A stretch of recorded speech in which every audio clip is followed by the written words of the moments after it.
तो स्वागत है दोस्तों आपका मीनार के इस प्लेटफॉर्म पर। हम आज एक नए वीडियो के साथ आए हुए हैं। जिस जगह पर हम खड़े हैं ये जगह सुल्तान बलवन का मकबरा है। ये वो सुल्तान है जो 13वीं शताब्दी में दिल्ली में एक ऐसा हुकूमत इन्होंने चलाया कि जिसकी बुनियाद से आगे दिल्ली सल्तनत बढ़ी और उसका नतीजा ये हुआ कि बाद में सत्ता को मुगलों ने हासिल किया। और ये जो महरौली है, हम यहाँ पे खड़े हैं। सबसे पहले आपको सुल्तान बलवन के मकबरे की तरफ ले चलते हैं और फिर आगे की कहानी आपको बताएंगे। आइए। तो बात की शुरुआत दरअसल होती है 1192 से 1192, जब बैटल ऑफ तराइन में पृथ्वीराज चौहान हारते हैं और मोहम्मद गौरी दिल्ली की सत्ता पर काबिज होता है। उसके बाद तमाम समय के साथ सुल्तान आते चले गए, जिनमें नाम कुतुबुद्दीन ऐबक, फिर इल्तुतमिश और उसके बाद रज़िया सुल्तान। और उसके बाद एक सुल्तान आते हैं जिनका नाम था नसीरुद्दीन। उनको हटाने के बाद सत्ता से एक सुल्तान आता है जिनका नाम है सुल्तान गयासुद्दीन बलवन। इन्हें स्लेव डायनेस्टी के बाद एक ऐसे सुल्तान के रूप में देखा जाता है जिन्होंने अपने दम पर एक ऐसी हुकूमत चलाई। और सजदा और पाबोस ये दो ऐसे लफ्ज थे जिनका इस्तेमाल सबसे पहली बार इन्हीं का रेन में आया। कह सकते हैं कि अगर कोई सुल्तान के दरबार में आता तो उसका ये फर्ज था कि वो सुल्तान के आगे झुकता, माथा टेकता और कदम बोशी करता। तो वहां से सजदा और पाबोस का सिलसिला चला। तो खैर, ये जो आप जगह देख रहे हैं, सुल्तान इसी कमरे में रहते थे और बाद में सुल्तान को इसी कमरे में दफनाया गया। तो बात दरअसल बहुत पहले की है। बुखारा, वहाँ के एक बाजार में एक बच्चा आता है और उसके सामने एक फ़कीर उनके सामने आते हैं। और उस बच्चे को वो फ़कीर बहुत ही नारसाई से आवाज़ में कहता है, अबे ओ तुर्कक इधर आ। बच्चा हाजिर जवाबी में सामने आता है और बच्चा उस फ़कीर को कहता है, जी हुजूर फरमाइए। इस शीरीन लहजे को सुनकर जो फ़कीर है वो इतना पामाल हो जाता है कि वो उससे कह उठता है कि मैंने तुझसे इतने तंज लहजे में बात की और तुमने मुझे इतने सुंदर ज़ुबान में आंसर दिया, जवाब दिया, ऐसा क्यों? तो वो बच्चा कहता है कि मेरे पास देने के लिए बस यही था। फ़कीर इतना खुश हो जाता है कि वो बच्चे के माथे पर हाथ रखता है और ये दुआ देता है कि जा, मैंने तुम्हें हिंद की सल्तनत अता की। बच्चा आमीन कहकर उस फ़कीर की दुआ तस्लीम कर लेता है। वही बच्चा आगे चलकर इस हिंद का सुल्तान बनता है और सुल्तान बलवन कहलाता है।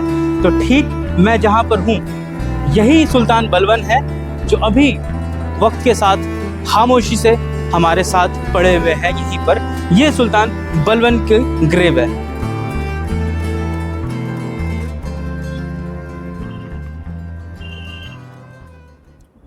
तो जैसा कि आप देख सकते हैं, मैं जिस जगह पर अभी खड़ा हूँ ये सुल्तान बलवन का कमरा हुआ करता था। इतिहास में ऐसा प्रमाण है और ऐसा इब्ने बतूता ने भी कहा है कि सुल्तान इसी कमरे में रहते थे। इब्ने बतूता जब भारत आते हैं तो उन्होंने किताब लिखी रिहाला।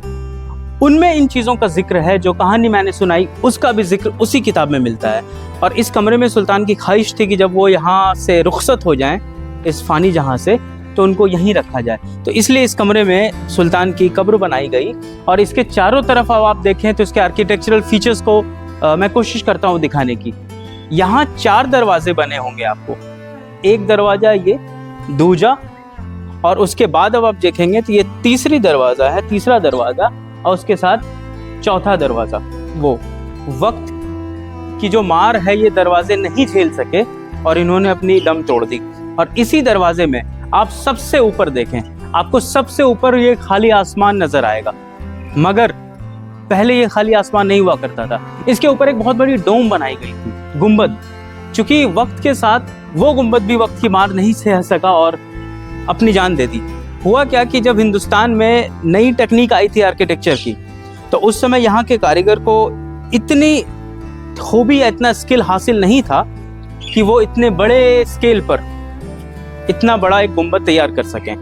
तो वो कोशिश करते थे कि उनके पास जो सामान या जो भी चीज़ें मौजूद है उससे एक गुंबद बना सके। अब आप देखें, इसको एक और फीचर बताता हूँ इसकी। जब आप ऊपर देखेंगे तो सबसे पहली बार इसमें एक ट्रू आर्च का कंसेप्ट आता है। ट्रू आर्च यानी मेहराब जो आप देख रहे हैं, ये जो सामने आप देख रहे हैं जैसे ये मेहराब आपको दिखेगी। इसको ट्रू आर्च क्यों कहते हैं? ट्रू आर्च इसलिए क्योंकि ये दोनों साइड से आप देखेंगे जियोमेट्रिकली बहुत करेक्ट है।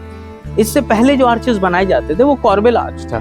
कॉर्बेल आर्च को मैं अगर समझाऊं, ये एक आर्किटेक्चरल फीचर है। जैसे एक आप इसके पीछे आप देख रहे हैं ये ट्रायंगल स्ट्रक्चर में जो ट्रेबिट स्ट्रक्चर, इसमें और मैं और आसानी से अगर समझाऊं तो ये एक पत्थर हम लेते हैं, फिर दूसरा पत्थर इसके ऊपर, फिर सटा के थोड़े क्लोज एक और पत्थर और उसके ऊपर एक पत्थर लेके हम इसमें एक बेस तैयार करते थे ताकि जो वेट है वो इक्वली डिस्ट्रीब्यूट हो। लेकिन वो ये मेहराबें नहीं दिखती थी। बाद में सुल्तान बलवन के टाइम पर ये जो आप देख रहे हैं दोनों साइड से इक्वल मेजर में, यहाँ आप क्लोज देखेंगे तो इक्वल मेजर में इन मेहराबों को बनाया गया और इसके लिए बीच में एक पत्थर दिया गया जो दोनों के वेट को डिस्ट्रीब्यूट करता था। तो वहां से कॉर्बेल आर्किटेक्चर को, कॉर्बेल आर्च को रिप्लेस करके ये ट्रू आर्च का कंसेप्ट आया। अब इस ट्रू आर्च के बाद एक और चीजें मैं आपको दिखाता हूँ कि वो जो आप ऊपर देख रहे हैं दो अलग अलग मेहराबें, उस दोनों मेहराबों के बीच में आप जब देखें तो उसको ज्वाइन किया गया। उस ज्वाइन करने के लिए जो एक टेक्निक, एक वर्ड यूज होता है वो स्क्विंच है। उस स्क्विंच के सहारे इस 4 जो स्क्वायर में जो स्ट्रक्चर है उसको ऊपर ऑक्टागोनल स्ट्रक्चर बनाया गया। इस 4 के ऊपर आप देखेंगे तो 8 बना है वो, तो उसी स्क्विंच के सहारे इसको बनाया गया और फिर उसके बाद उसके ऊपर गुंबद रखी गई थी। क्योंकि गुंबद को स्टेबिलिटी नहीं मिल पाई होगी उस वक्त, तो इसलिए इसने अपनी दम तोड़ दी। बाद में मुगलों ने इसी स्किल को, इसी हुनर को अपने अंडर लिया और इसके बाद जब आप देखते हैं हुमायूं टॉम्ब और ताजमहल जैसे बड़े गुंबदनुमा स्ट्रक्चर्स की शुरुआत हुई और बनाई गई। तो फिलहाल यहाँ के स्ट्रक्चर के बारे में यही एक खूबी थी। हम कुछ और इसके बारे में बताते हैं, तब तक आप यहाँ का नज़ारा देखें। इब्ने बतूता ही अपनी किताब रिहाला में एक वाक़े का जिक्र करते हैं कि जिस जगह पर हम बैठे हैं इसे दारुल अमान कहा जाता था। दारुल अमान क्यों? House of safety. अब ऐसा क्यों कहा जाता था? ऐसा इसलिए कि कहते हैं कि कोई अगर गुनहगार या कोई कर्जदार गुनाह करके या कर्ज लेकर इस चौखट पर, दरबार के इस कमरे में आ जाता तो सुल्तान बलवन उसका जो गुनाह है वो माफ कर देता। वो कर्ज दो लिया हुआ था उसने किसी से, उस कर्ज की कर्ज अदायगी सुल्तान बलवन कर देते। तो ये जस्टिस का जो आप एग्जाम्पल देख रहे हैं ये बहुत ही नायाब है और बहुत ही अलग है, जो उसके बाद सुनने को नहीं मिली। तो यही सुल्तान बलवन है जिसने हुकूमत भी चलाई और साथ ही साथ जस्टिस का एक नया रूप दिया इस हिंदुस्तान को। तो ये कहानी इन सुल्तान की है, ये बताना ज़रूरी था, इसलिए हमने आपके साथ इसे साझा किया है। वो कहते हैं ना कि खुद ही को कर बुलंद इतना कि हर तकदीर से पहले खुदा बंदे से खुद पूछे बता तेरी रज़ा क्या है।